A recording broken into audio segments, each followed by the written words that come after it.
అయ్యా 8 రూపీస్ దానం చేయండి, అయ్యా 8 రూపీస్ దానం చేయండి అని అంటే పక్కన పిలిచి అంటారు, ఏంట్రా 8 రూపీస్ ఏంటి, నీ బాధ ఏంటి, 8 రూపీస్ ఏంటి, ఎవరైనా 1 రూపీ ఇవ్వమని అడుగుతారు కదా అని అంటే వాడు అన్నాడంట, అయ్యా నాకు టీ తాగాలని ఉందయ్యా అన్నాడంట.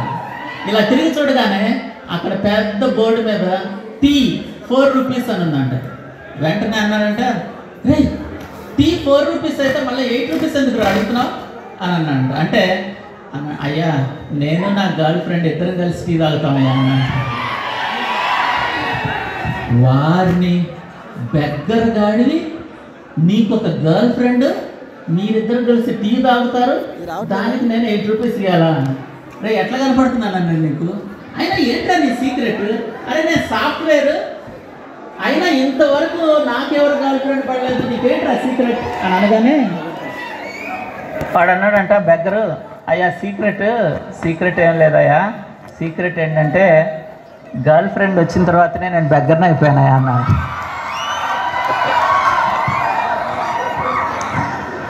ఫ్రెండ్స్ థ్యాంక్ యూ, చాలా చక్కగా నవ్వారు. ఇంతవరకు మనం అన్ని విషయాల్లో చాలా చక్కగా పార్టిసిపేట్ చేసాం. క్రిస్మస్ సందర్భంగా ఏం జరిగింది అనే విషయాన్ని ఒక మంచి నాటిక ద్వారా చూపించారు.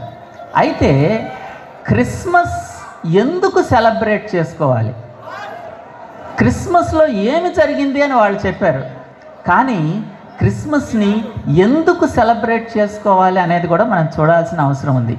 ఐఎమ్ బేసికలీ ఏ టెక్కీ, నేను ఒక పాస్టర్ని కాదు, నేను బీటెక్ కంప్యూటర్ సైన్స్ చదివాను, ఆ తర్వాత ఎంబీఏ చదివాను. ఒరాకిల్ అనే కంపెనీలో నేను సాఫ్ట్వేర్లో పనిచేస్తున్నాను. కాబట్టి యాజ్ ఎ టెక్నాలజిస్ట్ స్టూడెంట్స్గా మీరందరూ ఇక్కడ కూర్చున్నారు కాబట్టి ఎందుకు మనం 2023 సంవత్సరాల క్రితం పుట్టిన ఒక వ్యక్తి బర్త్డేని ఈరోజు సెలబ్రేట్ చేసుకోవాలి? ఎందుకు, వై అనే ప్రశ్నని సమాధానం బహుశా ఒక 10-15-20 మినిట్స్లో చెప్పి నేను ముగించాలని అనుకుంటా ఉన్నాను.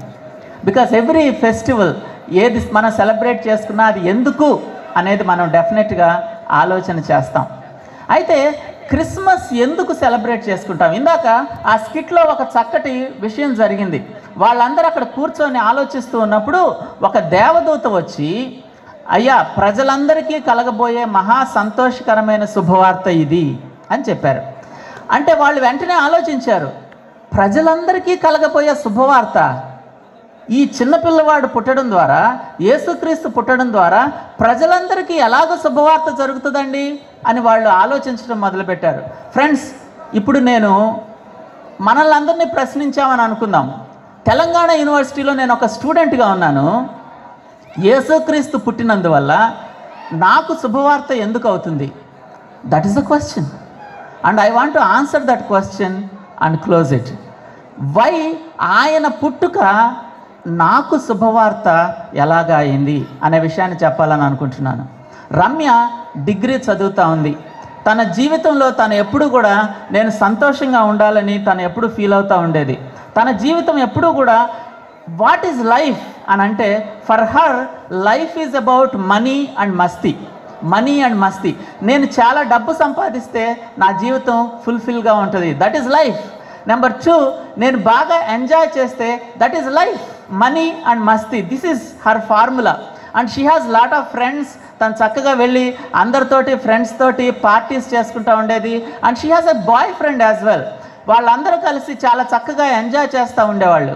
అయితే friends, as the days go by, she is feeling something empty in her life. అరే ఐ హ్యావ్ మనీ, అరే ఐ హ్యావ్ మస్తీ, but I don't have something. ఏదైతే తను ఎంజాయ్ చేయడానికి మొదలుపెట్టిందో అవి కొన్ని బ్యాడ్ హ్యాబిట్స్గా తన జీవితంలో మారిపోయాయి. తను అందులో నుంచి బయటికి రాలేకపోతుంది. తను ఎగ్జామ్లో స్కోర్ చేయలేకపోతా ఉంది. ఏం చేయాలని ఆలోచిస్తూ ఉంది. ఒకరోజు వాళ్ళ ఇంట్లో వాళ్ళు అడుగుతూ ఉన్నారు, what are you going to do with your life అని రమ్యని అడిగితే, రమ్య తనేమీ చెప్పలేకపోయింది. నేనేం చేయాలి? ఒక పక్క నేను బాగా చదువుకోవాలనే కోరిక నాకుంది, ఇంకొక పక్క నా ఫ్రెండ్స్, నా గ్యాంగ్, నేను ఎంజాయ్ చేయాలని నాకు అనిపిస్తూ ఉంది, నేనేం చేయాలి? అయితే ఆ ఇంట్లో వాళ్ళు ఆ అమ్మాయిని నిలదీశారు. నువ్వు ఈ మధ్య కొన్ని చేస్తున్నావని మాకు అర్థమైంది, ఈజ్ ఇట్ ట్రూ అని అనగానే she felt very bad. Friends, ఆ రోజు సాయంత్రం పూట ఒక్కతే తను కూర్చొని ఆలోచిస్తూ ఉంది Ramya. What is life all about? ఎందుకు నేను జీవించాలి అని తను ఆలోచిస్తూ చివరికి friends she wanted to kill her self. తనని తాను చంపుకోవాలని, ఆత్మహత్య చేసుకోవాలని నిర్ణయించుకుంది రమ్య. ఫ్రెండ్స్, ఎందుకు ఈ కథ నేను మీకు చెప్పాను అని అంటే, మీరు అనుకోవచ్చు, సార్ క్రిస్మస్కి మా అందరి జీవితాలకి సంబంధం ఏంటి, క్రిస్మస్కి రమ్య జీవితానికి సంబంధం ఏంటి అని అంటే, ఫ్రెండ్స్, మనం అందరం కూడా మన జీవితాన్ని మనం డిఫైన్ చేసుకుంటాం. నేను జీవితాన్ని సంతోషంగా జీవించాలని అనుకుంటాం. చాలా డబ్బు సంపాదించితేనో, నేను మంచిగా చదువుకుంటేనో, నేను బాగా ఎంజాయ్ చేస్తేనో నా జీవితం అంతా సంతోషంగా ఉంటుందని మనం అనుకుంటాం. కానీ ఫ్రెండ్స్, నేను అంటాను, మన జీవితంలో సంతోషంగా ఉండడానికి సంథింగ్ ఈజ్ మిస్సింగ్. హైదరాబాద్లో కూకట్పల్లి దగ్గర సిద్ధార్థ్ అనే ఒక అబ్బాయి కూకట్పల్లిలో బాగా చక్కగా చదివేవాడు. ఆ సిద్ధార్థ్ చిన్నప్పటి నుంచి చెప్పేవాడు, నేను ఎప్పటికైనా సరే బాగా చదివి ఒక మంచి యూనివర్సిటీలో సీట్ సంపాదించి ఒక మంచి సాఫ్ట్వేర్లో ఉన్నతమైన స్థానానికి వెళ్తానని చెప్పేవాడు సిద్ధార్థ్. చాలా కష్టపడి చదివాడు. జేఈఈ మెయిన్స్ క్వాలిఫై అయ్యాడు. ఆ తర్వాత అడ్వాన్స్లో చాలా మంచి ర్యాంక్ వచ్చింది. మంచి ర్యాంక్ రావటాన్ని బట్టి ఐఐటి హైదరాబాద్లో సీట్ వచ్చింది సిద్ధార్థ్కి. ఐఐటిలో కంప్యూటర్ సైన్స్ జాయిన్ అయ్యాడు. జాయిన్ అయిన తర్వాత 2 years చాలా చక్కగా చదివాడు. మంచి మార్కులు వచ్చినాయి. ఒకరోజు నైట్ ఆ ఐఐటి క్యాంపస్లో చిన్నగా తను నడుచుకుంటూ బయటకు వచ్చాడు. అర్ధరాత్రి 12:30 టైంలో సిద్ధార్థ్ మనసంతా ఆందోళనకరంగా ఉంది. ఎందుకు నేను బ్రతుకుతున్నాను? What is the meaning of my life అని సిద్ధార్థ్ ఆలోచిస్తూ బయటకు వచ్చాడు. ఆ పక్కనే ఒక పెద్ద బిల్డింగ్ కనపడింది. ఆ బిల్డింగ్ పైకి వెళ్ళిపోయాడు సిద్ధార్థ్. ఆ పైనుంచి ఐఐటి హైదరాబాద్ క్యాంపస్లో కొన్ని రోజుల క్రితం జరిగిన యథార్థ సంఘటన ఫ్రెండ్స్. ఆ పైనుంచి నిలబడి కిందకు చూస్తూ ఆలోచిస్తున్నాడు, is it okay, should I jump off? Friends, ఎందుకు ఈ మాట మాట్లాడుతున్నానంటే, మనం ఇక్కడ గ్రూప్లో ఉన్నప్పుడు ఒక రకంగా ఉంటాం, కానీ మనం ఒంటరిగా ఉన్నప్పుడు మన జీవితంలో ప్రశ్నలు మనల్ని ప్రశ్నిస్తూ ఉంటాయి. ఫ్రెండ్స్, నా జీవితంలో నేను విద్యార్థిగా ఉన్నప్పుడు నాకు రకరకాల ప్రశ్నలు ఉండేవి. జీవితం అంటే ఏంటి, సంతోషం అంటే ఏంటి అని నేను ఆలోచిస్తూ ఉండేవాడిని. నా తల్లిదండ్రులు నాకు చెప్పారు, జీవితం అంటే భక్తిగా ఉండాలని చెప్పారు. నేను ఒక హిందూ కుటుంబంలో పుట్టాను. మా ఇంటికి దగ్గరలోనే రామాలయం అనే టెంపుల్ ఉండేది. ఆ టెంపుల్లో ప్రతి శనివారం భజనలు చేసేవాళ్ళు. నేను ఒక హార్మోనియం పెట్టి నా మెడలో వేసుకొని చక్కగా ఆ టెంపుల్ దగ్గరికి వెళ్ళి చక్కగా భజనలు చేస్తూ ఆ హార్మోనియం ప్లే చేస్తూ మైకులో పాటలు పాడేవాడిని. ఓకే, భక్తి చేస్తే జీవితం బాగుంటుందేమో, భక్తి చేస్తే జీవితం సెటిల్ అవుతుందేమో, that was my story friends. అయితే ఆ విధంగా చక్కగా నేను భక్తి చేస్తూ ఉన్నాను. అయితే నేను ఒక స్టూడెంట్గా నాతో పాటు చాలామంది ఫ్రెండ్స్ ఉండేవాళ్ళు. వాళ్ళందరూ రకరకాలైనటువంటి అలవాట్లతోటి రకరకాలైన పరిస్థితుల్లో ఉండేవాళ్ళు ఫ్రెండ్స్. అయితే ఆ ఫ్రెండ్స్ ఆ విధంగా ఉండటాన్ని బట్టి, వాళ్ళ ఇన్ఫ్లుయెన్స్ని బట్టి వాళ్ళలాగా నేను ఉండడానికి, నేను ఐడెంటిఫై చేసుకోవడానికి ప్రయత్నం చేశాను. అందుకని నా జీవితంలో కూడా నేను కొన్ని చెడు అలవాట్లకు లోనైపోయాను. ఆ చెడు అలవాట్ల నుంచి ఇప్పుడు నేను ఎలా బయటపడాలో నాకు అర్థం కావట్లేదు. నా స్టడీస్ అన్నీ స్పాయిల్ అయిపోతూ ఉన్నాయి. నాకు మార్క్స్ రావట్లేదు. చదువు మీద నేను ఫోకస్ చేయలేకపోతూ ఉన్నాను. ఒకరోజు ఇంట్లో ఎవరూ లేరు, అందరూ బయటికి వెళ్ళిపోయిన తర్వాత ఇక నేను బ్రతకటం అనవసరం అని అనుకున్నాను ఫ్రెండ్స్. ఒక గ్లాసు తీసుకున్నాను, ఒక పురుగుల మందు డబ్బా తెచ్చుకున్నాను. ఈ పురుగుల మందు ఈ గ్లాసులో పోసేసుకొని తాగి చనిపోదామని చెప్పి ఆ పురుగుల మందు ఆ గ్లాసులో పోసుకున్నాను. ఆ పురుగుల మందు నా నోట్లో పోసేసుకున్నాను. Friends, here I'm standing and talking honestly with you. మీతోటి నిజాలు మాట్లాడడానికి ఇక్కడికి వచ్చాను. ఆ రోజు నేను స్ట్రగుల్ అవుతున్నాను. ఒక పక్క నేను ఉన్నటువంటి చెడు అలవాట్ల నుంచి నేను బయటికి రావడానికి నాకు ఇష్టమే ఉంది, కానీ బయటికి రాలేకపోతున్నాను. బాగా చదువుకోవాలని నాకు ఇష్టమే ఉంది, కానీ బయటికి రాలేకపోతా ఉన్నాను. ఫ్రెండ్స్, నా బ్రతుకంతా వేస్ట్ అని నాకు అనిపిస్తూ ఉంది. ఇక చనిపోతేనే బెస్ట్ అని నేను అనుకున్నాను. ఆ పురుగుల మందు నా నోట్లో పోసేసుకున్నాను ఫ్రెండ్స్. మీరు అనొచ్చు, సార్ మరి మీరు ఇక్కడికి ఎలా వచ్చారు అని అంటే, ఫ్రెండ్స్, ఆ రోజు నేను ఆ పురుగుల మందు నా నోట్లో అయితే పోసుకున్నాను, కానీ దాన్ని మింగడానికి ధైర్యం సరిపోలేదు. దాన్ని ఊసేసి దూరంగా పరిగెత్తుకుంటూ వచ్చి ఆకాశం వైపు చూసి, దేవుడా ఎందుకు నువ్వు నా బ్రతుకుతో ఆటలాడుతున్నావు అని పెద్దగా అరిశాను. ఫ్రెండ్స్, ఇప్పుడు నేను ముగ్గురు జీవితాలు మీకు పరిచయం చేశాను. రమ్య ఒక డిగ్రీ కాలేజ్ స్టూడెంట్, సిద్ధార్థ్ ఒక ఇంజనీరింగ్ స్టూడెంట్, నేను, నా పేరు కోదండరాం. మేము ముగ్గురం కూడా రకరకాల మార్గాల్లో ప్రయాణించాం, కానీ చివరికి ఒక ఎండ్ పాయింట్ దగ్గరికి వచ్చాం. ఆ ఎండ్ పాయింట్ ఏంటంటే డెత్. నిజంగా నా చెడు అలవాట్ల నుంచి నేను బయటపడగలనా? నా అడిక్షన్లో నుంచి నేను బయటికి పడగలనా? నా డిప్రెషన్లో నుంచి నేను బయటికి రాగలనా? డీపెస్ట్ క్వశ్చన్స్ ఆర్ ఆస్కింగ్ మీ.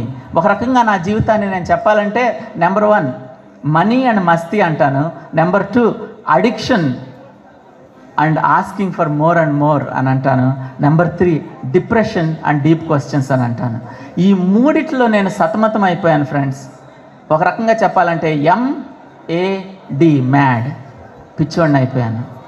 కానీ అలాంటి పరిస్థితుల్లో నా జీవితంలోకి వచ్చినటువంటి టర్నింగ్ పాయింట్ అండ్ సొల్యూషన్ని 5 నిమిషాల్లో చెప్పి నేను ముగించాలనుకుంటున్నాను. If you can be please silent for 5 minutes, I'm through.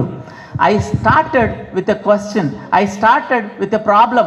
ముగ్గురు వ్యక్తుల జీవితాలు, ఆ ముగ్గురు వ్యక్తుల జీవితాల్లో సొల్యూషన్ ఎక్కడి నుంచి వస్తుంది? ఫ్రెండ్స్, నా జీవితంలో నేను సొల్యూషన్ని కనుక్కోవడానికి చాలా తక్కువ టైమే పట్టింది. మా ఇంటి పక్కనే మా మామయ్య వాళ్ళు ఉండేవాళ్ళు. వరుసకు మామయ్య, కానీ ఆయన ఒకరోజు నా దగ్గరికి వచ్చి మాట్లాడటం మొదలుపెట్టాడు. Kodandaram, you are struggling with your life and your life can change. నువ్వు నీ జీవితంలో స్ట్రగుల్ అవుతున్నావు, నీ జీవితం చేంజ్ అవ్వడానికి అవకాశం ఉంది. ఎలా చేంజ్ అవుతుంది అని అంటే ఆయన అన్నాడు, ఒకవేళ యేసుక్రీస్తు నీ హృదయంలోకి వస్తే నీ బ్రతుకు మారిపోతుంది అని చెప్పాడు. ఫ్రెండ్స్, నాకు ఇష్టం అనిపించలేదు. ఆ యేసుక్రీస్తు, ఆ మతం, ఆ వేరే వాళ్ళు నాకు అవసరం లేదు అని నేను చెప్పాను ఫ్రెండ్స్. కానీ ఆయన అన్నాడు, నువ్వు దీన్ని మతంగా చూడొద్దు, ఈయన ఈ చరిత్రలోకి వచ్చినటువంటి నిజమైన చరిత్ర. బాలకృష్ణ సార్ మాట్లాడుతూ చెప్పారు, ఆయన 2023 సంవత్సరాల క్రితం ఈ లోకంలోకి పుట్టాడు, ఆయన చరిత్రలో ఉన్నాడు. కాబట్టి ఆయన ఒకవేళ నీ హృదయంలోకి వచ్చి నీ జీవితాన్ని బాగు చేస్తే నీ జీవితం మారుతుంది. ఒకవేళ నువ్వు స్టూడెంట్గా నువ్వు స్పాయిల్ అయిపోయావు, నీకు ఒక సిద్ధాంతం కాదు కావాల్సింది, నీకు ఒక మతం కాదు కావాల్సింది, నీకు ఒక మిత్రుడు కావాలి. ఆయన నా జీవితంలోకి వచ్చి నా జీవితాన్ని మార్చాడు, నీ జీవితంలోకి వస్తే నీ జీవితాన్ని కూడా మారుస్తాడు అని చెప్పాడు. ఫ్రెండ్స్, నేను ఆలోచించడం మొదలుపెట్టాను. అయితే నాకున్నటువంటి ప్రశ్న ఏంటంటే, యేసుక్రీస్తు ప్రభుల వారు అప్పుడెప్పుడో పుట్టాడు, ఆయన దేవుడు అని ఎందుకంటాం? ఆయన 2023 సంవత్సరాల క్రితం పుట్టాడు కదా, అంతకంటే ముందు దేవుడు ఎవరు? మరి ఆయన నిన్నగాక మొన్న పుడితే ఆయన దేవుడని ఎందుకు అంటున్నారు? ఈ విధమైన రకరకాల ప్రశ్నలతోటి నేను ముందుకు వెళ్ళాను. ఆయనతోటి నేను మాట్లాడటం మొదలుపెట్టాను. ఆ బాలకృష్ణ అనే ఆ వ్యక్తితోటి నేను మాట్లాడటం మొదలుపెట్టాను. యేసుక్రీస్తుని ఎందుకు దేవుడు అంటారు సార్? యేసుక్రీస్తు అసలు దేవుడు కానే కాదు, ఆయన ఒక గురువు అంతే అని నేను వాదించడం మొదలుపెట్టాను. కానీ ఆయన చెప్పాడు, యేసుక్రీస్తు నిజమైన దేవుడు. ఈ భూమిని, ఆకాశాన్ని, నక్షత్రాలని, గ్రహాలని అన్నిటినీ చేసింది ఆయనే, మానవుణ్ణి చేసింది ఆయనే. మానవుడు సంతోషంగా ఉండడానికి కావలసినవన్నీ ఆయన అమర్చి పెట్టాడు. మానవుడు సంతోషంగా జీవించడం మొదలుపెట్టాడు. అయితే ఎప్పుడైతే మనలో మనము సరైనటువంటి నిర్ణయాలు తీసుకోకుండా చెడు మార్గాల వైపు వెళ్తున్నామో, చెడు నిర్ణయాలు తీసుకుంటున్నామో, చెడు హ్యాబిట్స్లోకి వెళ్తున్నామో, మన జీవితంలోకి చెడు ప్రవేశించి సంతోషం లేకుండా చేసింది అని అన్నాడు. ఆ చెడుని తీసేయడానికి, మన జీవితంలో నిజమైన సంతోషాన్ని ఇవ్వడానికి ఆయన ఈ లోకంలోకి మనిషిగా వచ్చాడు. అదే మనం చూసాం, కన్యక గర్భాన ఆయన పుట్టాడు. సార్, యేసుక్రీస్తు దేవుడు అని అంటే ఆయన మొదటి నుంచి ఉన్నాడు, కానీ మనిషిగా మారి ఈ లోకానికి వచ్చాడని చెప్పాడు. ఫ్రెండ్స్, నేను ఆలోచించాను, చాలా రీసెర్చ్ చేశాను. ఒకవేళ మీతోటి టైం ఉన్నట్లయితే యేసుక్రీస్తు దేవుడని నేను చేసిన రీసెర్చ్ గురించి రాసుకొచ్చినటువంటి విషయాలన్నీ మీకు చెప్పాలనుకున్నాను. But this is not the time. ఒకవేళ మీరు కావాలంటే నాతో మాట్లాడచ్చు. చాలా విషయాలు చదివాను, చాలా గ్రంథాలు రీసెర్చ్ చేశాను. ఫ్రెండ్స్, నా బ్యాక్గ్రౌండ్ని బట్టి నేను ఖురాన్ మొదటి నుంచి చివరి వరకు చదివాను, రామాయణం చదివాను, భారతం చదివాను, భగవద్గీత చదివాను. యేసుక్రీస్తు గురించినటువంటి చరిత్రని పూర్తిగా అధ్యయనం చేశాను. ఎవరో క్రైస్తవులు చెప్పిన మాటలు వినకూడదు, చరిత్రలో ఆయన గురించి ఏమి చెప్పబడింది అని స్పష్టంగా చూడటం మొదలుపెట్టాను. ఈయన నిజంగా దేవుడేరా? ఈయనలో ఏముంది? ఎందుకు వీళ్ళు దేవుడని అంటున్నారు? ఈయన ఒక గురువు గారా దేవుడా అని నేను ఒక్కొక్క పేజీ ఆయన చరిత్రని ఒక్కొక్క పేజీ తిప్పుతా ఉన్నప్పుడు ఆ ఒక్కొక్క పేజీ ఒక్కొక్క ప్రశ్నగా నాకు మిగిలింది. ఒక పేజీలో నేను చూస్తూ ఉన్నప్పుడు యేసుక్రీస్తు పుట్టిన ఆ టైంలో ఒకరోజు ఆయన ఒక పడవలో ప్రయాణిస్తూ వెళ్తా ఉన్నాడు. ఆ పడవ సముద్రం మధ్యంలోకి వెళ్ళింది. సముద్రం మధ్యలో పడవ ఉన్నప్పుడు సడన్గా ఒక పెద్ద తుఫాను మొదలైంది. తుఫాను చాలా ఫాస్ట్గా ఆ గాలి వాన వస్తూ ఉంటే ఆ పడవలో ఉన్నటువంటి వాళ్ళందరూ ఈరోజు మేము చనిపోయాం అని పెద్దగా కేకలు పెట్టుకుంటూ ఏడవటం మొదలుపెట్టారు. యేసుక్రీస్తు చిన్నగా లేచి నిలబడ్డాడు. ఆ తుఫాను వైపు చూశాడు. తుఫాను ఆగు అని అనగానే తుఫాను ఆగిపోయింది. Yes, that is true friends. నేను అనుకున్నాను, ఓహో ఇది ఏదన్నా సినిమాలో సీనా, నిజంగా జరిగినటువంటి చరిత్ర అని నేను చూస్తూ ఉన్నప్పుడు చారిత్రకంగా పిహెచ్డి చేసి హిస్టరీలో పిహెచ్డి చేసినటువంటి చరిత్ర శాస్త్రవేత్తలు ఈయన చరిత్ర నిజమే అని చెప్తున్నారు. ఒకవేళ నిజంగా చరిత్రలో నిజంగా జరిగినటువంటి ఈ సంఘటన అయితే ఈయన తుఫాన్ని ఎలా ఆపగలిగాడు? ఈయన ఎవరు? నేను ఇంకొక పేజీ తిప్పాను. ఆ పేజీలో యేసుక్రీస్తు ప్రభువారు ఒక చిన్న గ్రామానికి వచ్చాడు. ఆ గ్రామంలో అందరూ ఆల్మోస్ట్ ఏడుస్తూ ఉన్నారు. ఏం జరిగింది అని పక్కన వాళ్ళు అడుగుతూ ఉంటే లాజర్ అనే వ్యక్తి చనిపోయాడు. చనిపోయి 4 రోజులైంది. వాళ్ళు ఇంకా ఆ చిన్న యంగ్ బాయ్ చనిపోయాడని వాళ్ళు ఏడుస్తూ ఉన్నారు. వాళ్ళందరూ కలిసి లాజర్ సమాధి దగ్గరికి వచ్చారు. యేసుక్రీస్తు ప్రభువారు ఆ సమాధి వైపు చూశాడు. బాబు ఒకసారి ఆ సమాధిని ఓపెన్ చేయండి అని అన్నాడు. వాళ్ళు సమాధిని ఓపెన్ చేశారు. యేసుక్రీస్తు లోపలికి చూసి లాజర్ బయటికి రా అని అన్నాడు. ఫ్రెండ్స్, లాజర్ బయటకు వచ్చేసాడు. ఎస్, అక్కడ ప్రజలు అలాగే అరిశారు. ఎలాగ సాధ్యం ఇది? కుళ్ళిపోయిన శరీరం. ఫ్రెండ్స్, మీకు అర్థమయ్యేలాగా చెప్పాలంటే ఆ వ్యక్తి చనిపోయి 4 రోజులు అవుతా ఉంది. ఆ వ్యక్తి శరీరం అంతా కుళ్ళిపోయి ఉంది. వాళ్ళందరూ ఆ కప్పుకి ముక్కు మూసుకున్నారు. అలాంటి కుళ్ళిపోయిన 4 రోజుల తర్వాత కుళ్ళిపోయినటువంటి శవమైన లాజర్ వైపు చూసి లాజర్ బయటికి రా అనగానే లాజర్ బయటకు వచ్చాడు. ఫ్రెండ్స్, ఇలా నేను చెప్పుకుంటూ పోతూ ఉంటే ఒక్కొక్క పేజీలో ఆయన ఒక్కొక్క అద్భుతమైన కార్యాన్నే చేశాడు. ఇదేమైనా నిజంగా జరిగిన విషయమా, కల్పించి రాసిన కథ అని చూస్తూ ఉన్నప్పుడు ఇది చారిత్రకంగా జరిగింది అని అనడానికి చారిత్రక ఆధారాలు, ఆర్కియలాజికల్గా ఆధారాలు, సైంటిఫికల్గా ఆధారాలు ఇవన్నీ దొరుకుతూ ఉన్నాయి. అప్పుడు ఫ్రెండ్స్ నేను ఆలోచించాను, నేను ఎప్పుడు చర్చికి పోలేదు, నేను ఎప్పుడు క్రిస్టియన్ మీటింగ్కి పోలేదు. ఇదంతా కూడా నేను చరిత్రని స్టడీ చేస్తూ చూస్తూ ఉన్నప్పుడు జరిగింది. అప్పుడు నేను స్టూడెంట్గా ఉన్నప్పుడు నా ఫ్రెండ్స్ కొంతమంది పిలిచారు. కోదండరాం, మనం అందరం స్ట్రగుల్ అవుతున్నాం, కానీ అక్కడ ఒక మీటింగ్ పెట్టారంట, మనం వెళదాం.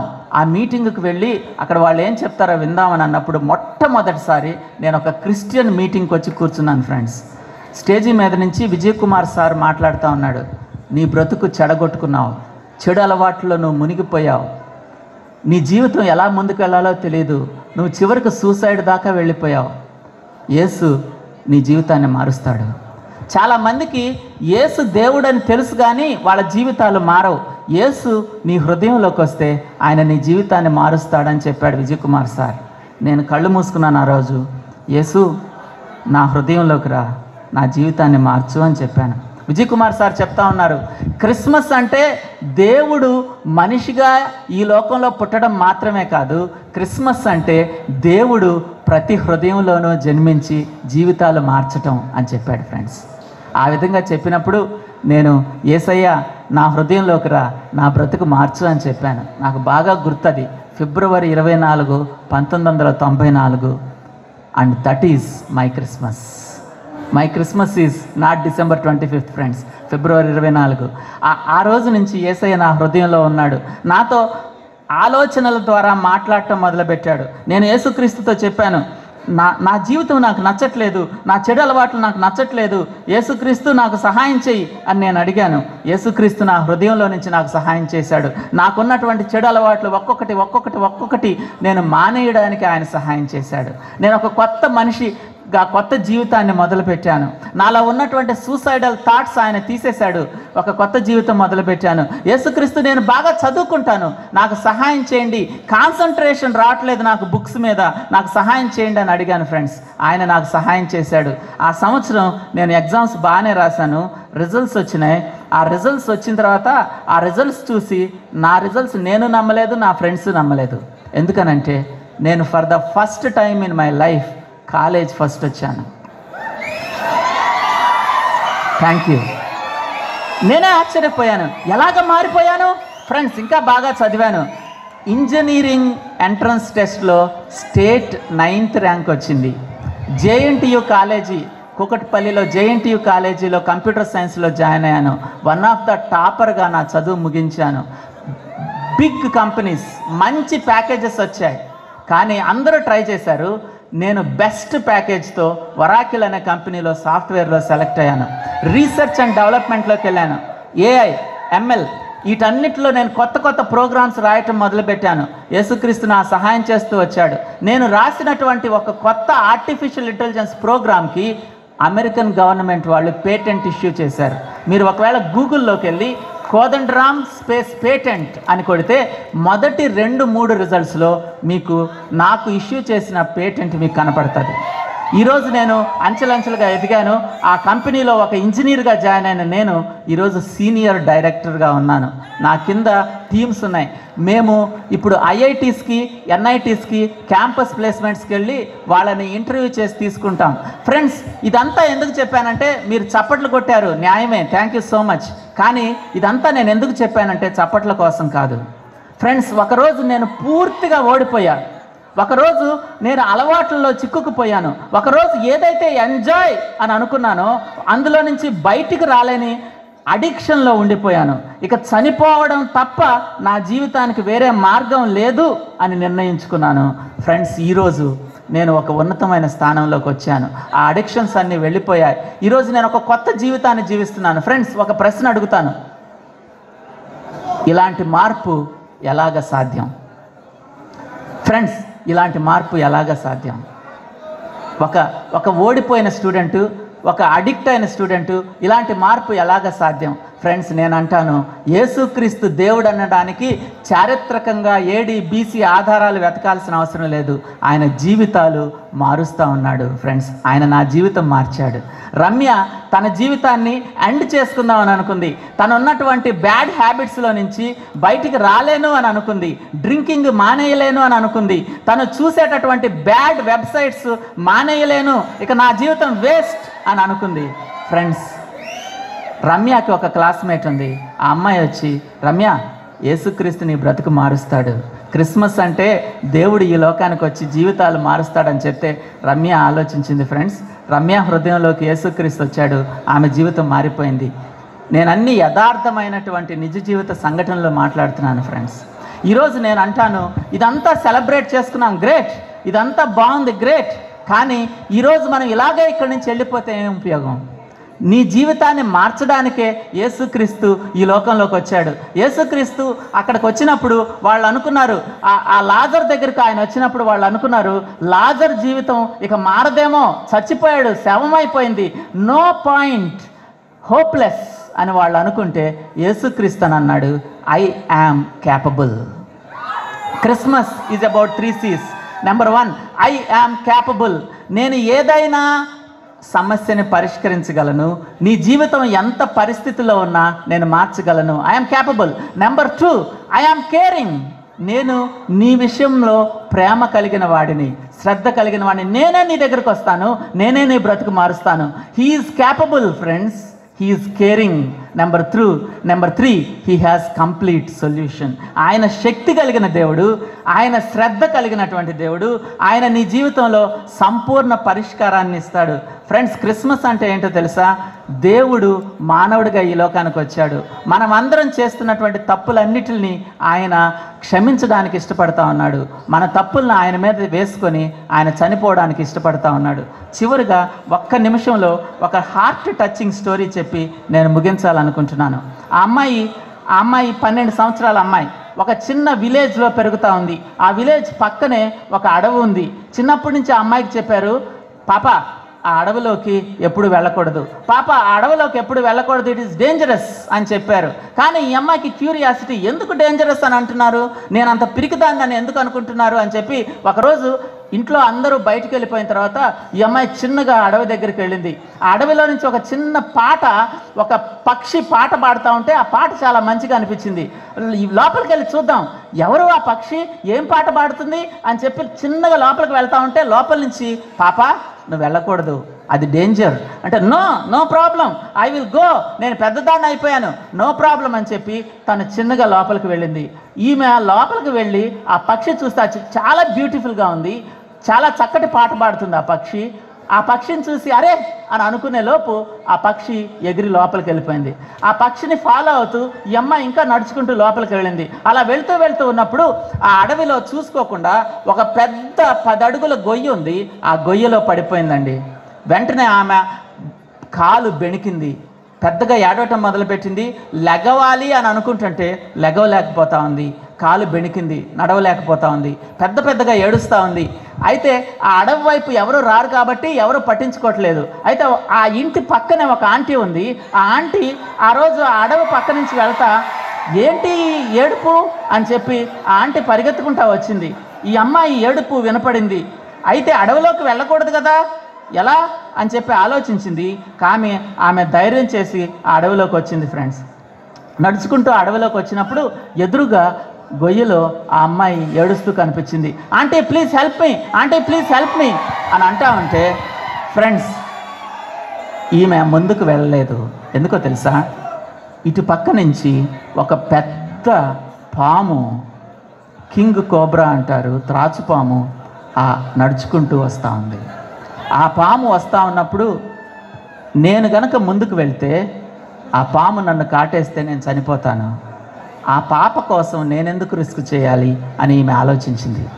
కానీ ఫ్రెండ్స్, ఆ పాప పెద్దగా ఏడుస్తూ ఉంటే, చిన్నప్పటి నుంచి నా ఇంటి పక్కనే పెరిగింది, నా ఒళ్ళోనే పెరిగింది, సరే ఎట్లయినా సరే నేను ధైర్యం చేస్తాను, పరిగెత్తుకుంటా వెళ్ళి ఈ పాము వచ్చేలోపు ఈ అమ్మాయిని తీసుకొని నేను బయటకు వస్తానని చెప్పి ఈమె పరిగెత్తుకుంటా ఆ గొయ్యలో ఒక సైడ్ నుంచి దిగి వెళ్ళి ఈ అమ్మాయిని 2 చేతులతోటి ఎత్తి పట్టుకుంది.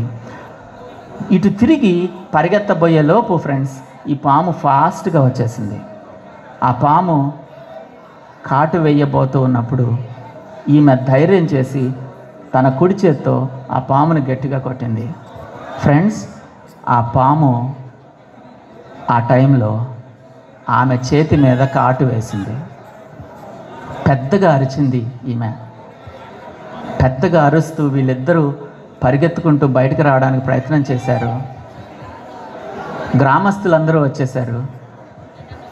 ఫ్రెండ్స్, వాళ్ళందరూ అంబులెన్స్ తీసుకువెళ్ళే లోపు ఈమె చనిపోయింది.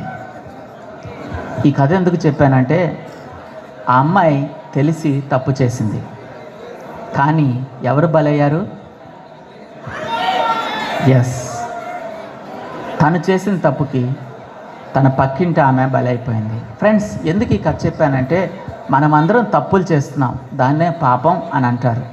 మనం తప్పు చేసినప్పుడు for every action there is a reaction. దానికి నేనే బలైపోవటం అంటే నా హృదయంలోనే నరక యాతన ఉన్నది. నేను చనిపోయిన తర్వాత నరకానికి వెళ్తానని పెద్దవాళ్ళు చెప్తారు, కానీ ఆ నరకాన్ని పక్కన పెడదాం. నా హృదయంలోనే డిప్రెషన్, నా హృదయంలోనే addiction. This is the problem.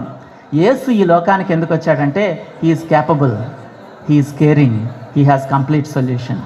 మనం చేసిన తప్పుల్ని ఆయన మీద వేసుకున్నాడు, ఆయన సిలువ మీద చనిపోయాడు. దేవుడై ఉండి సిలువ మీద చనిపోవడం ఏంటి నాకు అర్థం కాలేదు ఫ్రెండ్స్. నా చిన్న బుర్రకు అర్థం కాలేదు. దేవుడంటే గెలవాలి కదా, దేవుడంటే చనిపోయాడేంటి అని అనుకుంటా ఉంటే ఫ్రెండ్స్, 2000 సంవత్సరాల క్రితం బహుశా మీరు ప్యాషన్ ఆఫ్ ద క్రైస్ట్ మూవీలో చూసుంటారు. ఆయన్ని కట్టేసి ఆ రోమా సైనికులు ఒక్కొక్క దెబ్బ కొడతా ఉంటే ఆయన శరీరం చిట్లిపోయింది, రక్తం చిందింది.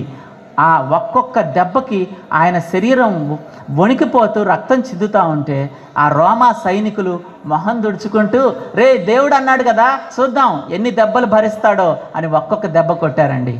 ఆయన కళ్ళెమ్మట నీళ్ళు వస్తూ ఉన్నాయి, ఆ శరీరం అంతా రక్తం చిందుతూ ఉంది. దూరం నుంచి ఎవరో అరిశారు, యేసయ్యా నువ్వు మర్చిపోయావా, నువ్వు తుఫాన్నే ఆపేసిన దేవుడే యేసయ్యా అని వాళ్ళు అరిశారు. యేసయ్య తల వంచుకున్నాడు. నేను అనుకుంటే రోమా సామ్రాజ్యమే నాశనం అయిపోతుంది, కానీ నేను ఈ లోకానికి వచ్చిందే చనిపోవడానికి.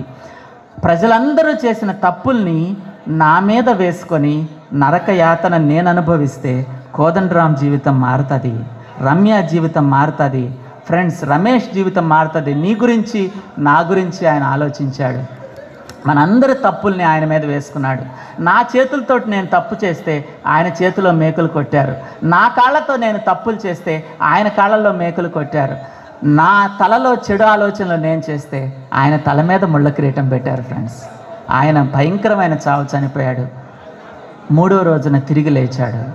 మరణాన్ని జయించి అందరూ చూస్తుండగా ఆరోహణై పైకి వెళ్ళిపోయాడు. చివరిగా ఒక మాట అన్నాడు, క్రిస్మస్ అంటే దేవుడు మనిషిగా వచ్చాడు, మానవ జీవితాల్లో సమస్యలను పరిష్కరిస్తాడు. He is capable, he is caring, he has complete solution. ఆయన జీవితాలు మార్చే శక్తి కలిగిన వాడు, ఆయన నీ మీద ప్రేమ శ్రద్ధ కలిగిన వాడు, సంపూర్ణ పరిష్కారంతో నీ దగ్గరికి వచ్చాడు. కాబట్టి ఆయన చనిపోయాడు కాబట్టి ఈరోజు మన జీవితంలో సంతోషం. నా MAD, నేను దేనికోసమైతే పరిగెత్తానో, నా అడిక్షన్స్ దేనిలో ఉన్నాయో, నా డిప్రెషన్ దేనిలో ఉందో అదంతా ఆయన తీసేశాడు. ఫ్రెండ్స్, ఈరోజు నువ్వు కూడా ఆలోచించవచ్చు, క్రిస్మస్ అంటే సెలబ్రేషనే, కానీ క్రిస్మస్ అంటే a new start, a new beginning. నీ జీవితాన్ని ఆయన మార్చడానికి ఇష్టపడుతున్నాడు. చిన్న ప్రార్థన చేసుకొని ముగించుకున్నాం. Thank you so much. చాలా పేషెంట్గా విన్నారు. దాదాపుగా నేను 25 నిమిషాలు మాట్లాడేశాను. Okay, thank you so much. మనం చిన్న ప్రార్థన చేసుకొని ముగించుకుందాం. తలలు వంచుకున్నట్లయితే చిన్న ప్రార్థన చేద్దాం. సార్, మాకు ప్రార్థన చేయటం రాదని మీరు అంటారేమో. యేసుక్రీస్తుకి గౌరవంగా జస్ట్ కళ్ళు మూసుకొని తల వంచుకుంటే చాలు. యేసుక్రీస్తుకి గౌరవంగా కళ్ళు మూసుకొని తల వంచుకొని సైలెంట్గా ఉంటే చాలు. నేను ప్రార్థన చేస్తాను. అందరం కళ్ళు మూసుకున్నాం. ఫ్రెండ్స్, అందరం కళ్ళు మూసుకున్నాం. ఒక్క మాట నేను ప్రార్థన చేయబోయే ముందు చెప్తాను. క్రిస్మస్ అంటే ఒక మతం కాదు. క్రిస్మస్ అంటే ఒక తత్వం, ఫిలాసఫీ కాదు. క్రిస్మస్ అంటే దేవుడే స్నేహితుడిగా ఈ లోకానికి వచ్చాడు. సమస్యల్ని పరిష్కరించడానికి ఆయన శక్తి కలిగిన వాడిగా వచ్చాడు. నువ్వు నీ జీవితాన్ని పాడు చేసుకుంటే శ్రద్ధ కలిగిన స్నేహితుడిగా వచ్చాడు. సంపూర్ణ పరిష్కారాన్ని ఆయన తన దగ్గర పెట్టుకున్నాడు. ఫ్రెండ్స్, నీ హృదయంలో ఉన్న అడిక్షన్, ఫ్రెండ్స్ నీ హృదయంలో ఉన్న చేతగానితనం, ఫ్రెండ్స్ నీ జీవితంలో ఉన్న గందరగోళం ఆయన తీసేస్తాడు. అయితే నువ్వు చెప్పొచ్చు నీ హృదయంలో, నేను చెప్పినట్టు ఫిబ్రవరి 24 నేను చెప్పినట్టు, యేసు ప్రభువా నా స్నేహితుడిగా నా హృదయంలో జీవించు. క్రిస్మస్ అంటే నువ్వు 2023 సంవత్సరాల క్రితం పుట్టడం కాదు, ఇప్పుడు నా హృదయంలో పుట్టాలి. ఆ మాట చెప్పినట్లయితే చాలు. అందరం కళ్ళు మూసుకున్నప్పుడు నీకు ఇష్టమైతే, యేసు ప్రభు నా హృదయంలో పుట్టు, నా జీవితాన్ని మార్చు.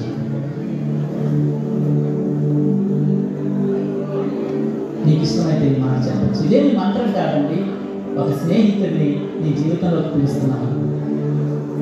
ఒక రకంగా చెప్పాలంటే 2023 సంవత్సరాల క్రితం ఈ లోకం అనే ఫేస్బుక్లోకి ఆయన లాగిన్ అయ్యాడు. నీకు ఫ్రెండ్ రిక్వెస్ట్ పెట్టాడు. ఈరోజు నీ హృదయంలో నువ్వు దాన్ని యాక్సెప్ట్ చేస్తే నీ జీవితాన్ని మారుస్తాడు. Jesus, come into my heart and change my life అని చెప్పచ్చు. ప్రార్థన చేస్తాను. యేసు ప్రభువా, క్రిస్మస్ అంటే అర్థమయ్యేలాగా మేమందరం అర్థం చేసుకొని ఎందుకు క్రిస్మస్ అని మీరు చెప్పినందుకు థ్యాంక్స్. మేము మా జీవితంలో అడిక్షన్స్ తోటి, మేము మా జీవితంలో సమస్యలతోటి సతమతం అవుతుంటే మీరు దేవుడు అయ్యింది మనిషిగా ఈ లోకానికి వచ్చారు. మా జీవితాలు మార్చడానికి ఇష్టపడ్డాడు. Thank you so much. మమ్మల్ని మార్చాలి అని అంటే మీ ప్రాణమే పెట్టాలి. ఆ 12 ఏళ్ళ అమ్మాయి జీవితం మార్చడానికి ఆ పక్కింటి ఆవిడ ప్రాణం పెట్టింది. అలాగా మా కోసం మీరు శిలువ మీద చనిపోయినందుకు మీకు చాలా థ్యాంక్స్. కన్యా బ్రతుకు మారిపోయింది, నా బ్రతుకు మారిపోయింది. ఇక్కడ చాలామంది బ్రతుకు మారిపోయింది. బాలకృష్ణ సార్ తన జీవితాన్ని మీరు మార్చేశారు. అలాగే ఇక్కడ చాలామంది స్టూడెంట్స్ ఉన్నారు, వాళ్ళ జీవితం ఎలా ఉందో నాకు తెలియదు. మీరు సహాయం చేయండి. ఒకవేళ వాళ్ళు మిమ్మల్ని వాళ్ళ హృదయంలోకి పిలిస్తే ఇప్పుడే ఒక కొత్త బిగినింగ్ని తెచ్చేయండి నాయన. ఇక్కడ ఉన్నటువంటి staff members, teaching and non teaching staffs, వాళ్ళ కుటుంబాల గురించి నేను ప్రార్థన చేస్తున్నాను. ఇక్కడ ఉన్న ప్రతి స్టూడెంట్ వాళ్ళ కుటుంబాల గురించి నేను ప్రార్థన చేస్తున్నాను. క్రిస్మస్ అంటే నిజమైన బిగినింగ్, క్రిస్మస్ అంటే నిజమైన ఆనందం, క్రిస్మస్ అంటే నిజమైన విడుదల. వీటిని మీరు మా అందరికీ దయచేయండి. నిజమైన క్రిస్మస్ ఆనందంతో మమ్మల్ని నింపండి. తెలంగాణ యూనివర్సిటీని మీరు ఆశీర్వదించి ఇక్కడి నుంచి గొప్ప నాయకుల్ని తీర్చిదిద్దండి. విద్యార్థి సంఘాల నాయకుల గురించి ప్రార్థన చేస్తున్నాను, సహాయం చేయండి. మమ్మల్ని అందరినీ క్రిస్మస్ ఆనందంతో నింపమని యేసు ప్రభుల వారి ద్వారా ఈ ప్రార్థన చేస్తున్నాను లేదా. Amen. Thank you friends, thank you so much.